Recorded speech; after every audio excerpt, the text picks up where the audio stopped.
Kia ora, my name is Robbie and I'm another white man behind a desk, and we are live at BAT's Theatre in Wellington.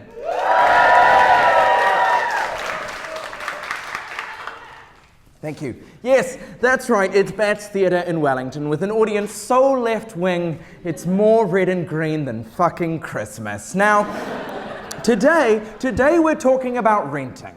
That annoying part of life that you just have to put up with for a few years in your 20s while you're a student, and also when you're in your 30s and you work full time, and also your 40s, your 50s, your 60s, and on until you die, because you're never going to buy a house. Now before I move on, I can tell that some of you don't think that I'm talking to you specifically. So I'll say it again. If you are my age, give or take a few years, then you will not buy a house at any point in this country at any point in your life, okay? Banks have told you that you will because they want your money, and political parties have told you that you will because they want you to vote for them. But unfortunately, they're full of shit, okay? You will not buy a house. Do you have any idea how expensive houses are? And do you have any idea how little money you have? According to the Real Estate Institute of New Zealand, if you're earning an average wage and you want to save up for a deposit on a lower quartile house in Auckland on your own, it could take you up to 32 years. That's right, 32 years of saying, I'll get the next round, and then immediately leaving, just to save enough money to start a mortgage. And then you have to pay off that mortgage at a rate of $700 a week. I can count on my hand the number of times I've spent $700 in one go. And now you have to pay that every week for 30 years. Even if your parents own a house and you've managed to kill off all of your siblings, that might... Someone has. That might still not be enough, because your parents' house is probably earmarked to fund their retirement. The money they get for it isn't going to you so you can buy your own home. It's going to a Norwegian cruise company. So your parents can visit the fjords and participate in traditional Viking group sex rituals. And I know it's upsetting to think about your mum and your dad rolling around in a room full of naked Scandinavians all just going to town on each other and refusing to give you a deposit for a house. But that's just how it is, okay? The only way you'll ever be able to buy a house is if we all work really hard right now to fix the economy. And then your kids lend you some money to buy a house. Because for millennials, and I cannot stress this enough, it is too late. Okay, so get used to your new future. Collecting your super on Tuesday, going down the road to sink some crafties with your mates on Wednesday, and on Thursday, getting your grandkids to help you tidy the place up before your property manager Tracy comes around for a flat inspection. And for that future to be even marginally bearable, some really big changes are needed, because our tenancy policy wasn't that great in the first place. And now that more and more people are renting for longer and longer, the flaws in our policy are becoming painfully clear.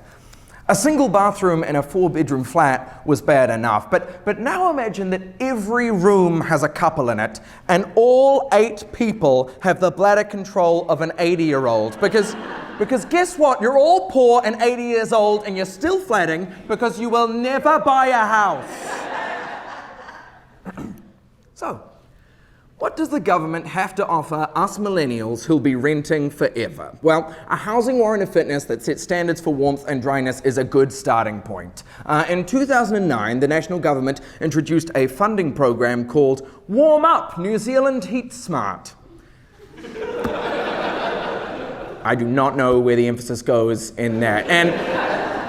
And a University of Otago study tracking the program found that people who had their houses properly insulated had lower rates of hospitalization and mortality. That's right, when the government helped landlords insulate their houses, the people who lived in them died less. And the government saved nearly $1 billion in health costs, which means that shitty flats are costing taxpayers. But we can't just set standards for rentals, we also need to take the burden of enforcing those standards off tenants, because Currently, if a landlord doesn't fix a problem, it's up to renters, who might be single mothers working 2 jobs, to take it to the Tenancy Tribunal and single-handedly fight for justice like Russell Crowe in Gladiator. But at least Russell Crowe didn't have to feed a family at the same time, okay? They'd all luckily been killed by the Romans, so stroke of luck there. And the potential stress of facing the Tenancy Tribunal has a massive chilling effect. So lots of people just put up with unhealthy properties, which is stressful, or they move out, which is also extremely stressful. Not to mention that at any point in this process, your landlord can serve you with a no-reason eviction with 90 days notice and replace you with someone who doesn't complain. And all this policy isn't evil, it's just crap, because it's based on the idea that renting is just a phase. But for our generation, renting is a lifelong reality. So we need clear, strict standards for rentals and an auditing authority that can hold people to those standards and advocate on behalf of tenants. Imagine how nice it would be if you didn't have to fight to stop your house from killing you. But what if it turns out we should expect more from our homes than simply refraining from murder? What if, for example, after you paid rent each week, you still had enough money to feed your children, go on car trip-based holidays, or every so often, treat yourself to a fancy bottle of wine, as long as it's obviously still under $15. Now, right now, those goals are just the fanciful pipe dreams of the wealthy elite. For the June 2017 year, about 1 in 5 renting households spent 40% or more of their household income on rent and other housing costs. And it gets way worse if you're old, because superannuation is only enough to live on if you already own a house. After tax, an old person living on their own currently gets $400.87 of rent per week. And according to Trade Me's Rental Price Index, the national median rent for a small house is $390 per week, which means that old person is giving 97% of their super directly to their landlord. It also means that they have to fund the rest of their week on $10, which is less than the price of a single ticket to a slightly racist Judi Dench film. And my grandparents need those, okay? Look, if we're going to be renting forever, we need to have enough money left over each week to pay for a vaguely pleasant life, which means we have to increase incomes, and we know how to do that. We up the minimum wage, increase human capital, strengthen unions, while boosting worker mobility and sustaining labor demand, yada, yada, yada, easy peasy, lemon squeezy. The real trick is to make sure that rents don't go up at the same rate as incomes. And because rent controls have an annoying tendency of actually making things way worse for most people, the only real way to stabilize rents is to increase the supply of housing. But be warned, everyone, okay? To talk about increasing housing supply in cities is to utter the incredibly obvious idea that shall not be named. Density, okay? Now, people who live in leafy Auckland suburbs or rich whites, they don't like the idea of higher density housing. And to be fair, higher density housing might increase their chances of living next to normal people, which I know they find upsetting.